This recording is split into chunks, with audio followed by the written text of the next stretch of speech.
I got the verdict on the clutch, what was going on there. Apparently, my transmission was completely screwed. Yeah, I'm probably not confrontational enough as well. That's something that I've tried to improve, especially with, like, situations like that where people basically screwed me. But yeah, the transmission is apparently pretty darn screwed. Apparently, the transmission fluid I heard was about as black as it can get, and it was leaking into other areas, and the transmission's gonna need to be, like, completely rebuilt or replaced. And apparently it was leaking into, like, the clutch assembly. I don't know what the clutch assembly looks like. I'm not super familiar with vehicles, and again, this vehicle is how I'm learning, but I guess that those are attached, which makes sense. And apparently the inside of, like, the whole clutch housing thing there, whatever it looks like and whatever it all is, still kind of magic to me, was apparently filled with transmission fluid, and apparently it's all, like, super rusted and corroded and sounds like it could just give out at any time. So they test drove my truck several times while it was there, and, like, before the carburetor was sorted out, it would die on them the way that it died on me. So it did seem to be a carburetor issue. The guy even said that it died on the train tracks near the shop, which is a really bad place for it to die. But luckily, just like me, could use the ignition pedal and fire it back up again and keep driving. But, like, that's very scary to hear that my truck died on the train tracks while I was gone. So, like, the short-term, frequent dying, it seems like is fixed now. It sounds like after test drives, after they did the rebuilding on the carburetor, it sounds like it runs, like, really good now. But with the clutch and the transmission the way it is, it sounds like it's only a matter of time before it dies. Like, before that just falls apart and on the middle of the road and strands me because I won't be able to shift gears anymore, and it's just kaput completely. So, yeah, it might well have been a miracle that it got me as far as it did, because I had no idea that this was an issue here. So they very strongly recommended not driving it home, even without worrying about, like, it stalling and dying from the carburetor, just because with the clutch and the transmission there being in the state that it's in, it's kind of a serious risk when it could just fall apart at any time. So I was like, yeah, that's probably a good idea not to drive it home. I'll call a tow truck. So that's what I decided to do, was call a tow truck. Hades would burn me one tow at a time if I did. I'll help catch the coin thief, sure. I'll find the coin thief. You hear that, everyone? My assistant will find the coin thief. Why would anyone steal coins? Why would anyone want to rob the dead? Isn't it obvious? The coins are used to pay me for passage across the Styx into the underworld. Into the underworld? Is this not the underworld? Anyone here already? So many pass through, and honestly, you all look the same to me. Come on, think. Well, there was a merchant and a politician who acted strangely. They were the only ones not storming my dock. That's all for now. When I have news. I'd start looking in the Passage of Souls. It's where the first coins went missing. Good luck. With all the thieves in the underworld, I'll need it.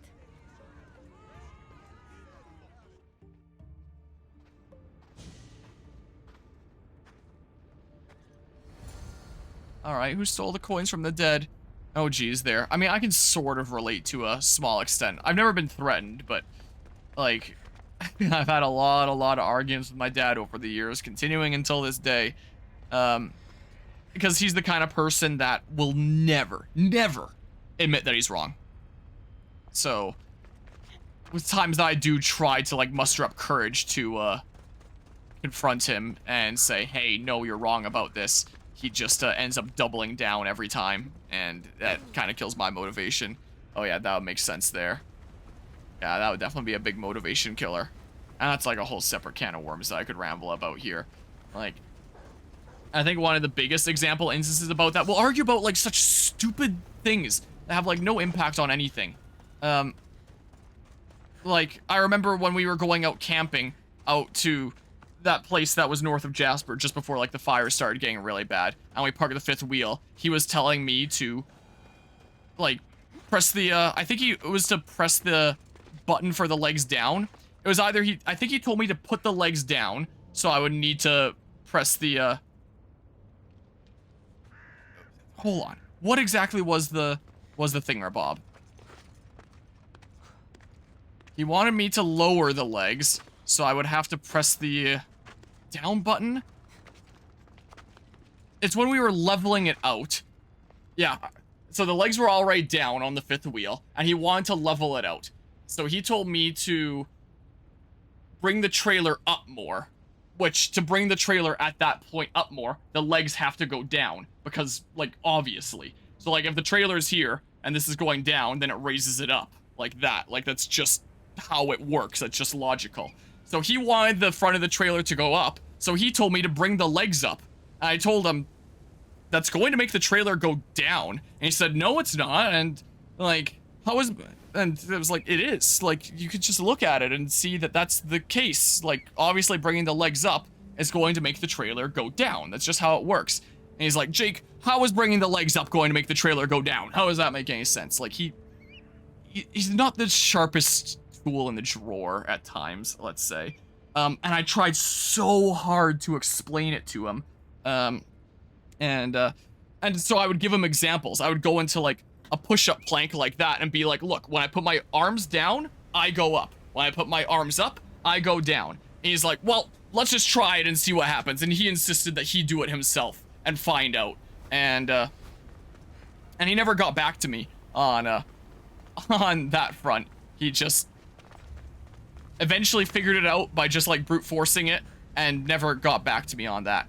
And I tried to, like, I really wish that he would be willing to concede sometimes. So I tried to express that to him and just be like, you know, it's really frustrating when I'm trying to explain something to you and, like, and show you clearly with examples, like, how this works and just have you double down rather than, like, really considering the other person's perspective. And, like, I was just trying to explain it, like, in a really logical way. And he doubled down again on the exact same thing, and he blamed me for not, like, hearing him out and just... It's really hard to get along with him sometimes, just because, like, he can't be wrong. I remember another time out at the lake when we were sorting out, like, the boat trailer, and, he wanted me to get the winch from his truck, and he was getting, like, really frustrated at this point already, and, like, both kind of yelling at me and my mom, and, he tells me to, like, go access the winch with my truck, with his truck, his Ram there, and so he says to go pop the hood. I'm like, okay, I guess I'll go do that. So I start going to the cab because I want to find, like, the switch there that I can use to pop the hood. And he starts yelling at me like, no, go to the hood itself and pop it. And I was like, what? I thought I had to go hit the switch to pop the hood. And he's like, I already did that. Haven't you heard anyone use the phrase pop the hood before? Like, you go to the hood and pop it open. And it's like, yeah, I have heard people use the phrase pop the hood before. And you use it in the context of going to the cab and pull the switch first that pops the hood, and then go to the hood and open it up. Like, that's the context that it's always been, but he'll always just, like, change definitions, like, in the then and now, to whatever makes sense in his head in the moment, even if it's not the context that he's ever used it historically, and never admit that he was wrong on that front. And I got so fed up with him that day that, like, the next time that he asked me to do something, I was like, no, like, you are being such an asshole. Like, if you want to do it, like, you're gonna be on your own here. And his response was, all right, see ya. And, like, and that's the way that he is.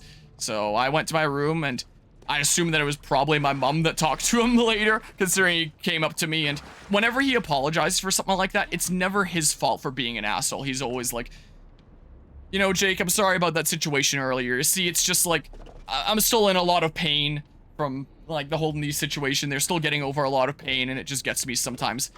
It's never the fact that he's genuinely an asshole sometimes. It's always the fact that, oh, it's his pain that just made him be this way. That's not the way that he normally is. And it's just extremely frustrating sometimes. So, yeah, there's that.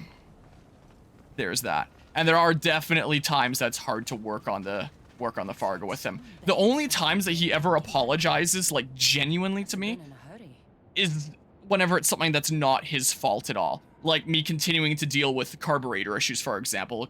Be like, I'm really sorry that you're going through that. Like, that really sucks. I'm really sorry to hear that. Like, those are the only times that he ever gives genuine apologies, is when it's times that aren't his fault. And he's just sorry to hear that, like, something has happened to me. If something is his fault, no, it's not. There's some other factor at play here.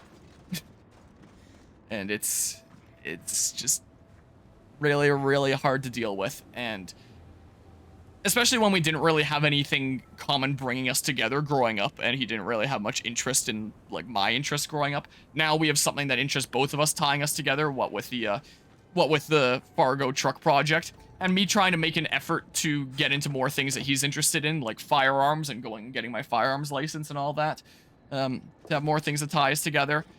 But it is still hard sometimes. Like, most of the time, like, things are pretty standard and a-okay and no problem. It's just the moment you have a disagreement with him. And usually it's for something, like, really, really dumb and small that he just doesn't wrap his head around properly and then gets mad at you about. That makes things kind of difficult. So, yeah, there's that. I'm gonna catch up on thingamabobs here. I'll just read this out of my head rather than out loud. Oh, jeez. Yeah, just being, like, really, really strict there. Yeah, that's definitely really tough there. Yeah, I'm not entirely sure what to say about that. I wish I did. But that's tough. Like, makes my kind of experiences seem extremely tame in comparison. A gold bracelet. But it's Definitely the case. Must have snapped when its owner was digging. Yeah, that kind of thing can never be easy. Especially from those that you want to be, like, some of the most positive figures in your life. At all. Hi, what's going on with you? Like the usual people I see passing through here. I'm not dead, if that's... I don't know. I don't think that you're trying to one-up I'm me or searching for anything. something. Makes two of us. No I'm worries looking there. for the coins I lost. They must be around here somewhere. You started typing stuff out far before I finished my rambles here. When do you last have the coins? When you last had them. I remember wandering with the crowd of other people. But honestly, with the Fargo project, I feel like we get along I don't more remember where than I with came any from, other but as we main reached this task that place, we work on, I honestly. encountered as a man, a So, politician, I think, got up I am definitely and grateful for the left us. Fargo for being like a family project in general, being something cool I can work on, and to bring me together with family in ways that I haven't before. And I've been able to see, like, other sides of him through that. Like, I feel like that's some of the times that we work together the best is on the Fargo. You realized your coins were missing. At the dock. So I am I was extremely going grateful to pay that the truck. ferryman when I discovered they were gone. It does mean a lot to me. Do you see anything suspicious? Strange during your travels? Only the politician. He was moving away from the docks while everyone else was moving toward them. Alright, I have to go. Good luck in your search. Alright, and then I'll keep on searching around here. I mean, that's what I used to think for a long time with my dad. Where it's like, alright, I'll just give him another chance, and then there's something that, like, really drives us apart again. Alright, I'll just give him one more chance, and then something happens that, like, really makes things difficult again. And at this point, like, now as an adult and having, like, projects that we're working on together, I have a very, very different relationship with my dad now than I did growing up. But things are still difficult sometimes, I will say. Sometimes it can be difficult to get along well when he likes to stir up trouble because he can never be in the wrong, even when it's something To cut the coins out. really, really dumb. Ornate dagger. I don't know if doing this will actually show the investigation points, but whatever. But yeah.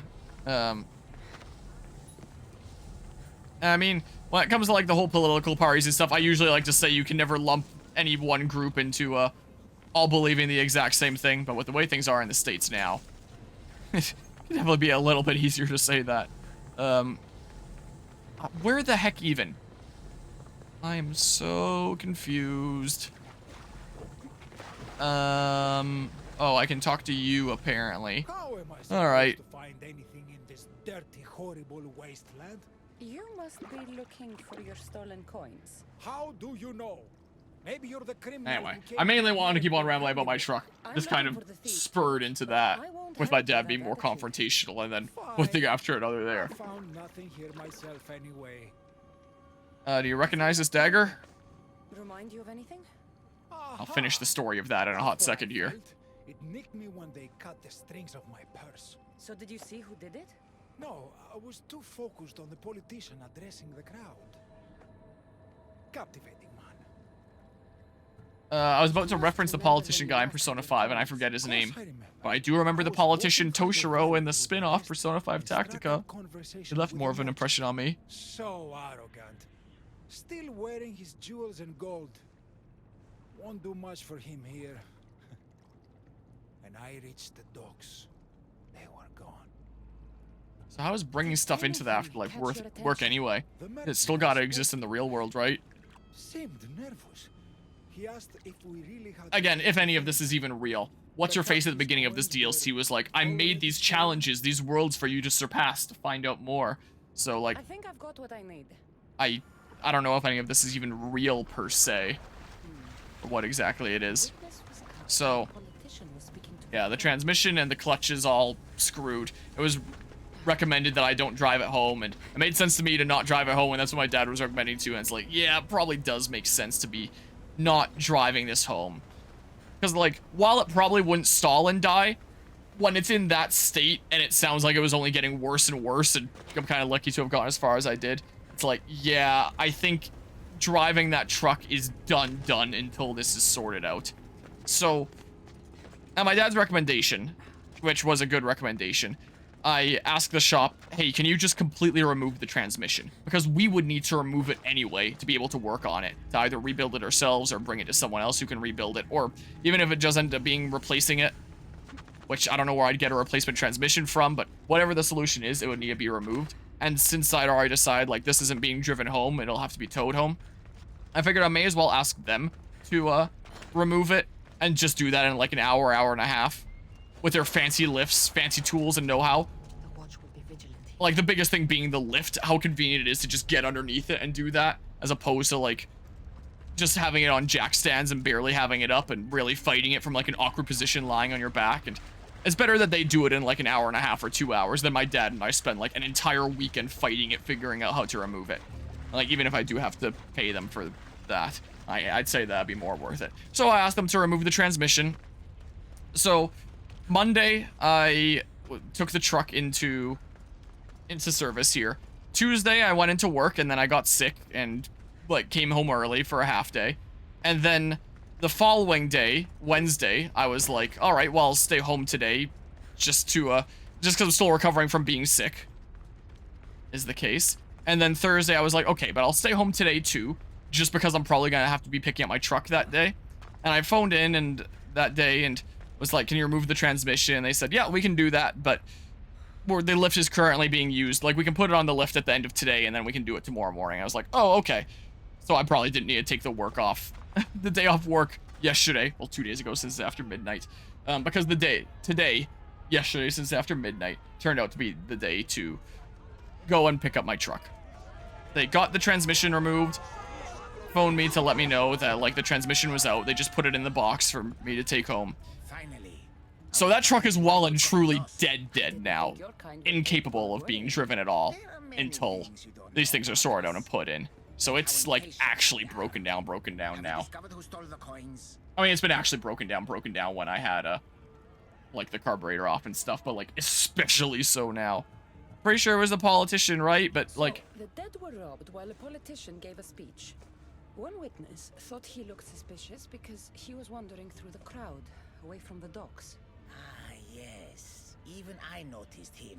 Glad it gives me the option to look over the evidence, because I wasn't paying attention before. About paying the toll. I found a nice dagger that must have cut the coins out. And I found a gold bracelet near the hole that hid the coins. The plot thickens. How long ago would it have auto-saved me? Was the politician busy with his speech stuff? And the merchant was more likely to have those things? I don't know, I'm saying the merchant. He stole the coins. A greedy merchant. Typical. Come, let us deal with him and be done with this. So you are the one who took the coins from his people. Did I choose right? This is nonsense. No one should have to pay to enter the underworld. Spare me your platitudes. You stole because you're greedy. These people had nothing in life. They need nothing in death. Okay, it If was I him. can't live a comfortable life, nobody should. Rude. I can go swim, though. Is he gonna make him extra dead? Or maybe Hades is gonna make him extra dead. Ooh. Hades, so nice to see you. Whatever brings you to my shore? Also, it seemed like a very small bag for stealing from so many people. What is happening here? This man stole coins from the dead and then threw them into the river Styx. Mortals always seem to find new ways to surprise me. I'm glad you're finding this funny, but these people had coins for fair passage, and now they don't. If they do not have coins, they cannot cross into my realm. That is the law, Aaron. They were sent here with the coins as law and tradition state. They deserve to be granted passage. Why don't we let our friend here decide their fate? The coins are right. I can swim in this game. They're right there. I can go grab them. No coins, no passage. Should be granted passage. Robbed of their chance for peace. They deserve passage. Well said, Cassandra. They will be granted passage to the underworld. And what of him? Feed him to your hounds. I was hoping you'd say that.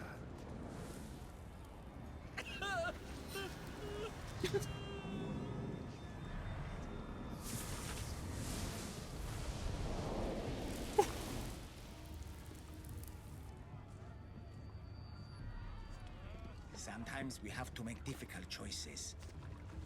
To be able to do so confidently is a rare trait in your kind.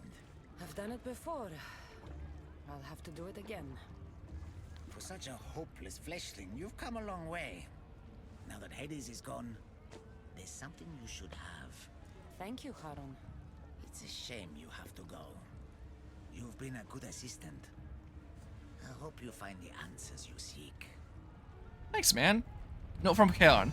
I'm grateful for your help. I know the trials ahead will not be easy. Things are not always as they seem in the realm of Hades. Sometimes you must fight fire with fire, little fleshling. Interesting. Is the answer for they stole both? Yeah, both of them were responsible. Imagine. Will be pretty funny. And we take them both out. They're both responsible here. So, yeah, I ended up getting the call from them, and then I was like, all right, I'll go ahead and call the tow truck. And the ETA on the tow truck is like 90 minutes anyway. I had known beforehand, so I was like, okay, I'll call, I'll get it booked, and then I'll grab like a quick bite here and then head out.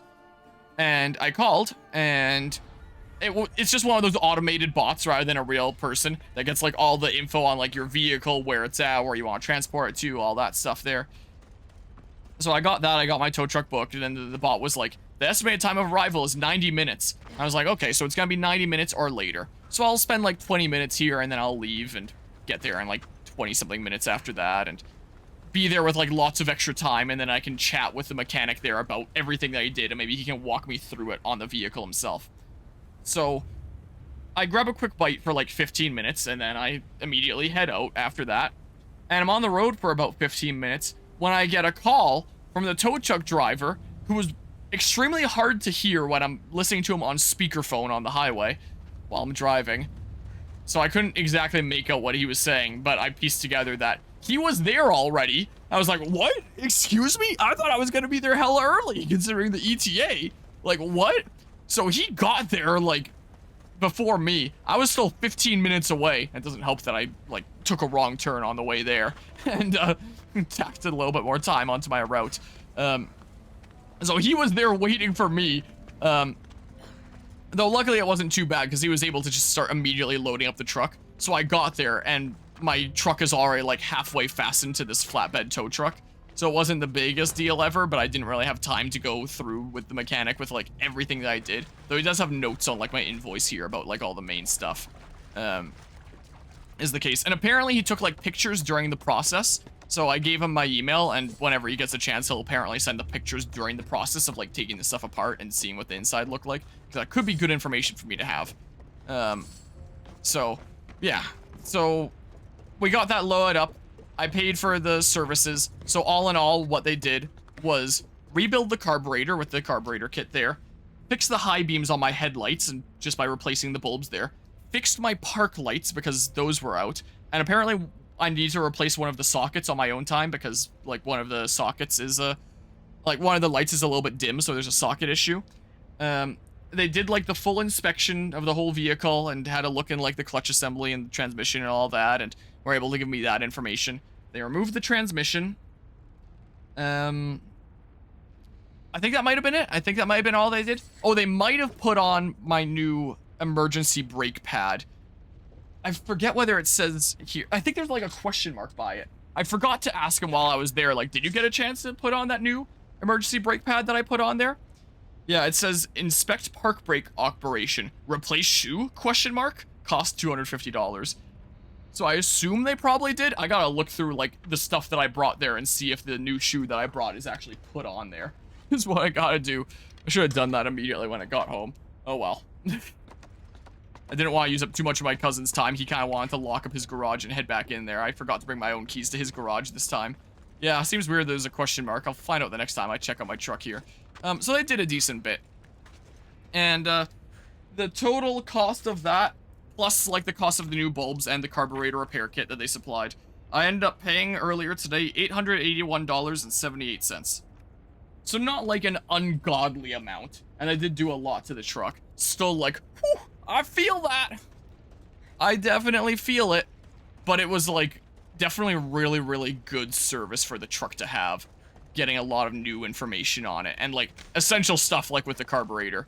And giving us the way forward to get it working properly with that clutch. Because if I hadn't brought it in, like I wouldn't have guessed that it was filled with transmission fluid and that stuff was about to die there. So yeah, I definitely felt it earlier today, I will say. And then the tow truck was 73 bucks.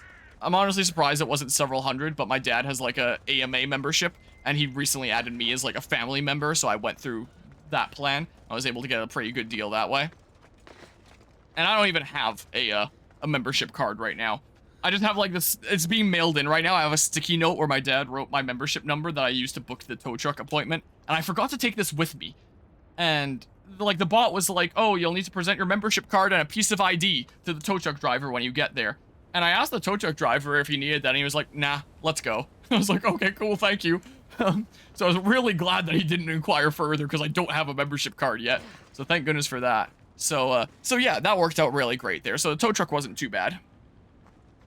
And so we got it brought back. One of my favorite things with the truck is being able to like share stories about it, tell people about like what it is and its history and all that. And I am glad that I got the chance to do that one last time today. So as the truck was being loaded up and after I finished chatting with the tow truck driver there and I walked back to my car, there was this lady in this car that was parked next to me that looked like she was maybe in her late 60s, early 70s, something like that. And she asks me, oh, is that a Chevy or a Ford? And I say, it's a Fargo. And she just kind of looks at me like, what the heck is that?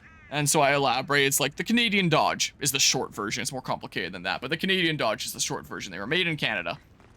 And she seemed to think that was really cool. I asked what year it was, and I said, and estimated late 40s, which is really close considering that series did start in late 40s and went to early 50s. And I said 1953, last year of production on the first post-World War II trucks. And she seemed to think that was really cool. And like, it was really cool to share that like one last time, completely unrelated to Wells Fargo. Some people do ask me about that sometimes. It's like, oh, does that mean that's connected to Wells Fargo? Nope, completely different thing. And not to be confused with Fargo, the location either. The last show that I went to, where I was the only Fargo in the whole show, there was this one guy that had a shirt that said Fargo across it. So I was like, oh, Fargo, huh? And he was like, what are you talking about? And then he realized his shirt and the fact that I had a Fargo truck. And he was like, oh, okay. And I thought that was kind of funny because like Fargo is a place too. But I was glad that I got to kind of share some fun stuff about that one last time and put wonder on someone's face one last time before the year was done, even though I was in a state where I was out of commission at that point. Because it is really cool to share stuff like that with someone and make them be like, whoa, that's really cool. I've never heard of a Fargo before. That's really interesting that that was a thing. So that was kind of fun. And I would have gladly chatted with her longer if it wasn't for the fact that the tow truck driver was driving out at that point and leaving. And it's like, okay, I need to leave like right now because we're going to the same place and I got to meet him there. So I couldn't exactly stay and chat or anything. But we ended up getting it home earlier today. Well, home to my cousin's place because that's where I like to work on it through the winter. We don't have any space here. So here it was in the alley there, all loaded up. A little bit of a sad sight being completely broken down. No more driving that for quite some time now.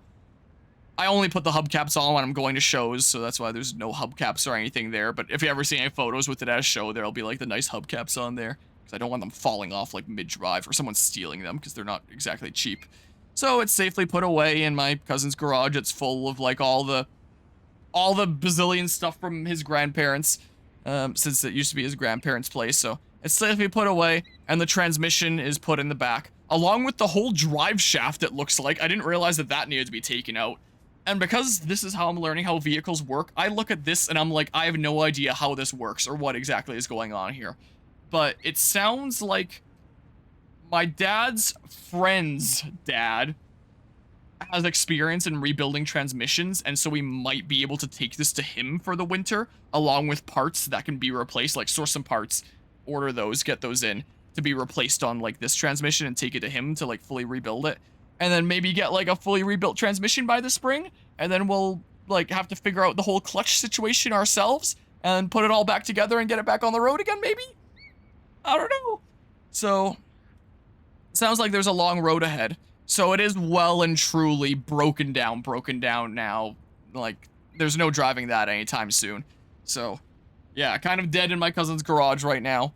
But hopefully we can sort this stuff out by spring, and then it can be on the road again in a somewhat timely manner. Like, the timing works out great because now as frost is coming in, I don't drive this truck during the winter anyway. Like, this is not a modern road winter vehicle. Like, you would have been able to drive it during winter back when, on, like, the gravel rural roads with no other traffic, and by replacing the oil in it with, heavier weight oil or lighter weight oil? I think heavier weight oil, to be specifically for better running during winter. But I don't want to go to the effort of, like, swapping out the oil for, like, better winter-suited oil, just for something that I don't want to drive during, like, modern winter roads that are paved and get, like, sheets of ice on them sometimes, make it like a literal ice rink, something that you're not going to see on a gravel road, and with a bazillion other cars around. Like, that's just not safe. Plus, like, no safety features on a vehicle like this. So, while it was made to be able to be drivable during winter, that was 70 years ago, and the world looks very different nowadays. So, this is not going to be driven during winter, like, pretty much ever, as long as there's snow on the ground. So, I wasn't going to drive it during winter anyway. So the timing works out fine for it to be broken down in my cousin's garage. Still a little bit sucky. I was hoping to have it home for Halloween, parked out in front with like a skeleton in the driver's seat. Like maybe one hand on the wheel, one hand waving, and it'd be like a cool Halloween decoration. But maybe next year. Maybe next year. So yeah, it sounds like I'm gonna have my work cut out for me in the coming months in terms of figuring out this truck and getting it revived. I am glad that I was able to take it out for a few shows this year. I basically never took it on a leisurely drive outside of just test drives. Like last year, it was my daily driver for about a month before the carburetor broke. It was never my daily driver this year. I just took it out like to shows from time to time, or like to the shop and stuff like this. So I'm glad I got to have some fun with it this year, even if it wasn't much. And maybe the true fun will start next year. I thought the true fun was going to start this year, but that's the kind of thing when you have a vehicle that old, is the parts are over 70 years old. It's to be expected that some things aren't going to be working all that great anymore. So bit by bit, it will be the truck of Theseus, but I do want to keep it working the same way that it did originally. I don't want to take out the old stuff and put in new modern things. I have seen trucks that look exactly like mine, but have like a new modern engine under the hood. Like, no, I want the driving experience to still be like driving a truck from 1953. I want to keep the history alive, the historical context and all of that. Yeah, wouldn't the skeleton be awesome? And the tow truck guy apparently has some experience with like older trucks and hauling them around and is familiar with vehicles. And he was telling me like all sorts of vehicle things that were going over my head because I'm not a vehicle pro. Like, he was telling me that he once saw a racing Fargo that someone made where they put like a super fancy schmancy engine under there that he described like the exact model number to me and all these numbers that I had no idea what they meant. Like, I know that one of them was horsepower. And I know that when someone says doing something like 0 to 100 or 0 to 60 in X amount of seconds, it's like I can visualize that going from 0 to that speed in that amount of seconds. But he said something along the lines of it would go from 0 in X amount of seconds, but he didn't say what to. So maybe there's just like some standard of 0 to something in X amount of seconds, but I don't know what that standard is. So I just did my generic, like, I don't know what this means, but I'm gonna pretend that I do shocked face of go like, oh geez. Like, that was really impressive because, like, it was something that he was telling me that I assume he assumed I would think would be super impressive. But he just said from 0 in so many seconds, and I don't know what that was to, so I didn't have a reference range, and I don't know if there's like a standard, so I had no idea what the hell he was telling me, but I pretended that I did. And that's the way that it goes with a lot of vehicle stuff when people are talking to me about that. Like, you gotta give me a reference range so I can put it into context. I don't know what the standardized things are. But yeah. I mean, you can keep it as like a standard, but you can't keep it as like the exact same driving experience if you put a different engine in there. I mean, I guess you could keep like the same clutch and transmission, but you would be getting a lot different oomph out of that engine, and it might run a decent bit different and feel different. Like, with that engine, for example, I can't go any faster than 50 miles per hour or 80 kilometers an hour just because it was geared, what? I guess it's not the engine that would do that. That would be like the transmission and the clutch that's geared low to get more torque out of it. I guess if I swapped out like the transmission and the clutch, I could probably get more speed out of the existing engine. But still, like, it was never designed to go like super fast. So it is still a very different experience. And the one Fargo that I've seen that is of the same series of mine but had a modern engine under it, they, like, all the gauges and all the knobs and stuff like that in the dash were like completely different. Like, so that was something that would be like a completely different driving experience. So yeah, that's what's going on with the truck. That's the truck dates. And yeah, so things just keep on getting more and more complicated. I'm not super impressed about putting $2,000 into the carburetor to fix this one part. But the carb is doing better. It's not like a new issue cropped up that's brand new. Like, this has been something going on for a while. I just now know what it is and can quantify the issue and have like the road ahead of me for how to fix it. So stuff is coming together. I'll spend the winter fixing it up, and that's probably going to be the last truck date of the year to share, most likely. Unless I just say, like, hey, we took off the fuel tank to go be steam cleaned. Or, like, this is what the transmission is looking like if we can get it rebuilt. In terms of actually stuff being on the truck itself that we can directly do, like, there's not really going to be all that much. It'll be next spring that stuff starts getting put on, and I don't realistically see us working on the clutch before the new year. Potentially. I mean, maybe we will. I don't know what the schedule looks like. So yeah, that's the Pomatoes and the truck is the main stuff that I wanted to share updates about, and stream Assassin's Creed Odyssey to share life updates. So there's that.